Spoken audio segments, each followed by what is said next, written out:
Hi welcome back to my channel. ഇന്നത്തെ എൻ്റെ പുതിയ വീഡിയോയിലേക്ക് എല്ലാവർക്കും സ്വാഗതം. എല്ലാവർക്കും സുഖം തന്നെയെന്ന് വിശ്വസിക്കുന്നു. ഞാനും ഇവിടെ സുഖമായിട്ടിരിക്കുന്നു കേട്ടോ. അപ്പോൾ ഇന്ന് ആദ്യം തന്നെ വർക്ക് ഏരിയയിലോട്ടാണ് പോന്നേക്കുന്നത്. ക്യാബേജിനുള്ളത് അരിഞ്ഞെടുക്കുകയാണ്. ഇന്നിപ്പോൾ ചോപ്പറൊന്നും യൂസ് ചെയ്തിട്ടില്ല. എനിക്ക് ഇടയ്ക്ക് ഇതേപോലെ ഒന്ന് കട്ട് ചെയ്തെടുക്കാൻ തോന്നും കേട്ടോ.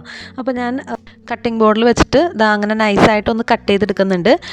അപ്പോൾ ക്യാബേജ് എല്ലാം കട്ട് ചെയ്ത് കഴിഞ്ഞിട്ടുണ്ട് കേട്ടോ. ഇനി അടുത്തത് ഉണ്ടാക്കാൻ പോകുന്നത് മുട്ടപ്പത്തിരിയാണ്. മുട്ടപ്പത്തിരി കഴിഞ്ഞ പ്രാവശ്യം നമ്മൾ ആദ്യത്തേക്ക് ഉണ്ടാക്കിയപ്പോൾ അടി പിടിച്ചായിരുന്നു, പിന്നെ സെറ്റായിട്ട് വന്നായിരുന്നു. അപ്പോൾ ഇടയ്ക്കിടയ്ക്ക് ഇനി മുട്ടപ്പത്തിരി ഉണ്ടാക്കാമെന്നിരിക്കുകയാണ് കേട്ടോ. നമ്മൾ ഈ കലമൊക്കെ സ്ഥിരമായിട്ട് യൂസ് ചെയ്തില്ല എന്നുണ്ടെങ്കിൽ പിന്നെ യൂസ് ചെയ്യുമ്പോൾ കുറച്ച് ബുദ്ധിമുട്ടാണല്ലോ. അപ്പോൾ അതുകൊണ്ടാണ് ഇന്ന് മുട്ടപ്പത്തിരി ഉണ്ടാക്കാമെന്നിരിക്കുന്നത്. അപ്പോൾ കറിക്കൊന്നും ഞാൻ തലേദിവസം ഒന്നും വെള്ളത്തിലിട്ടിട്ടുണ്ടായില്ല. മുട്ടപ്പത്തിരിക്ക് നമ്മൾ തേങ്ങാപ്പാലാണല്ലോ എടുക്കുന്നത്. അപ്പോൾ ഇനിയിപ്പോൾ ക്യാബേജ് നന്നായിട്ട് വെന്ത് വന്നിട്ടുണ്ട്. ഞാൻ ആവിയിൽ വേവിക്കാൻ വെച്ചായിരുന്നു കേട്ടോ അതിൻ്റെ ഇടയ്ക്ക്. അപ്പോൾ തേങ്ങയുടെ മിക്സ് റെഡിയാക്കി എടുത്തിട്ടുണ്ട്. തേങ്ങയിൽ ഉള്ളിയും വെളുത്തുള്ളിയും പച്ചമുളകും മഞ്ഞൾപ്പൊടിയും ഉപ്പും കൂടി ചേർത്തിട്ട് മിക്സിയുടെ ജാറിലൊന്ന് ക്രഷ് ചെയ്തെടുത്താണ് കേട്ടോ. അത് കടുക് പൊട്ടിച്ചിട്ട് ഇതങ്ങോട്ട് ഇട്ട് കൊടുത്തിട്ടുണ്ട്. ശേഷം നമ്മൾ മഞ്ഞൾപ്പൊടി ഇട്ട് വേവിച്ച് വെച്ച ക്യാബേജും കൂടി ചേർത്ത് കൊടുത്ത് നന്നായിട്ടൊന്ന് വഴറ്റിയെടുക്കുന്നുണ്ട് കേട്ടോ. അപ്പോൾ മിക്കപ്പോഴും ഇങ്ങനെ തന്നെയാണ് ഞാൻ വെജിറ്റബിൾസ് വെക്കാറ്. ആവിയിൽ വേവിച്ചതിന് ശേഷം ഇങ്ങനെ ഇതേപോലെ റെഡിയാക്കി എടുക്കും കേട്ടോ. അപ്പോൾ ക്യാബേജ് റെഡി ആയിട്ടുണ്ട്. ജസ്റ്റ് എന്നാലൊന്നും മൂടി വെക്കുന്നുണ്ട് കേട്ടോ, തേങ്ങ ഒന്ന് സെറ്റ് ആവാനായിട്ട്. ഇവിടെ വെച്ചിട്ട് ഞാൻ വീഡിയോ എടുക്കുന്നത് സ്റ്റോപ്പ് ചെയ്തു കേട്ടോ. കാരണം മുട്ടപ്പത്തിരി ഉണ്ടാക്കിയിട്ട് റെഡി ആയില്ല. ആദ്യത്തെ പ്രാവശ്യം ഉണ്ടാക്കിയപ്പോൾ ചെറുതായിട്ട് ഹോൾസൊക്കെ വന്നതൊന്നും വന്നില്ലായിരുന്നു കേട്ടോ, അരികിൽ മാത്രമേ വന്നുള്ളൂ. അപ്പോൾ ഞാൻ ഓർത്ത് സാധാരണ രീതിയിൽ ആദ്യത്തെ ഉണ്ടാക്കുമ്പോൾ അങ്ങനെ വരാറുണ്ടല്ലോ. അത് കഴിഞ്ഞ് രണ്ടാമത് ഉണ്ടാക്കിയപ്പോഴും ശരിയായില്ല. ഹോൾസ് ചുറ്റിനും വരുന്നുണ്ട്, ആ മിഡിൽ പോർഷൻ അങ്ങോട്ട് വെന്ത് വന്നില്ല. അപ്പോൾ എനിക്ക് ആകെ മടുപ്പായി.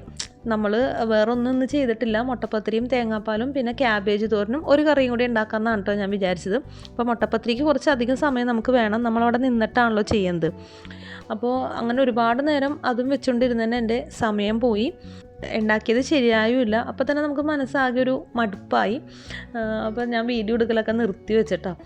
മെയിനായിട്ട് കാണുമെന്ന് വെച്ച് കഴിഞ്ഞാൽ ഞാൻ പൊടി കലക്കി, അപ്പോൾ ഇത്തിരി വെള്ളം കൂടി പോയിട്ടുണ്ടായിരുന്നു കേട്ടോ. അതുകൊണ്ടാണ് അങ്ങനെ വന്നിരുന്നത്. അപ്പോൾ ഇങ്ങനെ വരാറില്ല കേട്ടോ. ആദ്യത്തെ ഒരു വട്ടമൊക്കെ അങ്ങനെ ചെറുതായിട്ട് ഡാമേജ് ആവുന്നെങ്കിൽ ആവാറുള്ളൂ, അല്ലാന്നുണ്ടെങ്കിൽ പെർഫെക്റ്റായിട്ട് കിട്ടുന്നതാണ്. അപ്പോൾ ഇന്നൊരു ദിവസം തന്നെ പോയതുപോലെ തോന്നി. അപ്പോൾ അഹിലിനുള്ള കറിയാണെങ്കിലും റെഡിയാക്കാൻ പറ്റിയില്ല, ക്യാബേജ് തോരൻ മാത്രമേ ഉണ്ടാക്കിയുള്ളൂ. പിന്നെ ഞാൻ വെളുത്തുള്ളി അച്ചാർ ഇരിക്കുന്നുണ്ടായിരുന്നു കേട്ടോ, അത് കൂട്ടിയാണ് കൊടുത്തു വിട്ടത്. അപ്പോൾ ആകെ ഇന്നൊരു സാഡായിരുന്നു. അപ്പോൾ എനിക്ക് ആകെ ഒരു ചെറിയൊരു എന്താ പറയുക ഇറിറ്റേഷനൊക്കെ പോലെ ആയി. പിന്നെ കുറച്ച് നേരം ഫുഡൊക്കെ കഴിഞ്ഞതിന് ശേഷം ഞാൻ തന്നെ ഹസ്ബൻഡിനോട് പറഞ്ഞു, ആലിമിനെ ഞാൻ കൊണ്ടുപോയി ആക്കിക്കോളാമെന്ന്. സാധാരണ രീതിയിൽ ഞങ്ങൾ ആരെങ്കിലും ഒരാളാണ് കൊണ്ടുപോയി ആക്കാറ്. മിക്കപ്പോഴും ഹസ്ബൻഡ് തന്നെ ആയിരിക്കും. പിന്നെ എനിക്കങ്ങനെ പുറത്തേക്കൊന്ന് പോകാൻ, കടയിലൊക്കെ പോകാനുണ്ടെങ്കിൽ മാത്രമാണ് അവനെ കൊണ്ടുപോയി ആക്കാൻ നോക്കാറ്. നമുക്കൊന്ന് പുറത്തോട്ട് ഇറങ്ങി കഴിയുമ്പോൾ ഒരു റിലാക്സേഷൻ കിട്ടുമല്ലോ, ആ ഒരു മൈൻഡ് അങ്ങോട്ട് മാറി കിട്ടുമല്ലോ. അപ്പോൾ പോയി വന്നതിന് ശേഷം ഞാൻ കുറച്ച് ആക്റ്റീവായിട്ടോ. പോകുമ്പോൾ ഞാൻ പാത്രങ്ങളൊന്നും കഴുകി വെച്ചിട്ടുണ്ടായിരുന്നില്ല കേട്ടോ. അങ്ങനെ തന്നെ പാത്രങ്ങളൊക്കെ കിടക്കുമായിരുന്നു. അപ്പോൾ അതുമാത്രമല്ല, ഇന്നലെ എനിക്ക് വയ്യായിരുന്നു, ബോഡി പെയിനും കാര്യങ്ങളും എല്ലാം കൊണ്ടൊരു ഇറിറ്റേഷനായിട്ട് ഇരിക്കുമായിരുന്നു കേട്ടോ. അതും കൂടി കൊണ്ടായിരിക്കും ചിലപ്പോൾ. അപ്പോൾ ഞാൻ വന്നപ്പോഴത്തേനും ഹസ്ബൻഡ് പുറത്ത് വർക്ക് ഏരിയയിൽ ഇരുന്ന് വെച്ച പാത്രങ്ങളൊക്കെ കഴുകി വെച്ചായിരുന്നു കേട്ടോ. പിന്നെ മെയിൻ കിച്ചണിൽ കുറച്ച് പാത്രങ്ങളേ ഉണ്ടായിരുന്നുള്ളൂ. അപ്പോൾ അത് ഞാൻ വേഗം അങ്ങോട്ട് കഴുകി വെച്ചു. പിന്നെ വീടൊന്ന് അടിച്ചു വാരാനുണ്ടായിരുന്നു, അടിച്ചു വാരി ഒന്ന് ക്ലീൻ ചെയ്യാനുണ്ടായിരുന്നു. അപ്പോൾ നമ്മളിങ്ങനെ ഈ പറഞ്ഞ മാതിരി വയ്യ അല്ലെങ്കിൽ ഇങ്ങനെ മാറിയിരുന്നിട്ട് കാര്യമില്ലല്ലോ. നമ്മൾ ചെയ്യേണ്ട ജോലികൾ എപ്പോഴായാലും നമ്മൾ തന്നെ ചെയ്യണം. പിന്നെ എന്തെങ്കിലും ജോലികൾ എൻഗേജ്ഡായിട്ട് ചെയ്തുകൊണ്ടിരിക്കുമ്പോൾ നമുക്കങ്ങനെ ഒരു ദേഷ്യം അങ്ങനെയൊന്നും വരില്ല. അങ്ങനെ ദേഷ്യം വരുവാണെങ്കിൽ തന്നെ അതൊന്ന് ഓവർകം ചെയ്യാനാണ് നമ്മൾ ശ്രമിക്കേണ്ടത്. ആ ഒരു മടുപ്പിൽ നിന്നും നമ്മൾ അതിനെങ്ങനെയെങ്കിലും ഒന്ന് മാറ്റിയെടുക്കണം. അപ്പം ഞാൻ അതിന് കണ്ട ഒരു സൊല്യൂഷനാണ് ആലിമിനൊന്ന് കൊണ്ടുപോയി ആക്കാമെന്നുള്ളത്. അത് പോയി വരുമ്പോൾ മൈൻഡ് ഒന്ന് റീഫ്രഷ് ആവുമല്ലോ. അപ്പോൾ വന്നിട്ട് എല്ലാം ഒന്ന് ഒതുക്കി വെക്കുന്നുണ്ട്. മെയിനായിട്ട് ആലിമിൻ്റെ കുറേ ടോയ്സ് ഉണ്ട് കേട്ടോ, കുഞ്ഞു കുഞ്ഞു ടോയ്സാണ് അവിടെ ഇവിടെയൊക്കെ കിടക്കുന്നുണ്ട്. അതെടുത്ത് വെക്കലാണ് മെയിൻ ജോലി.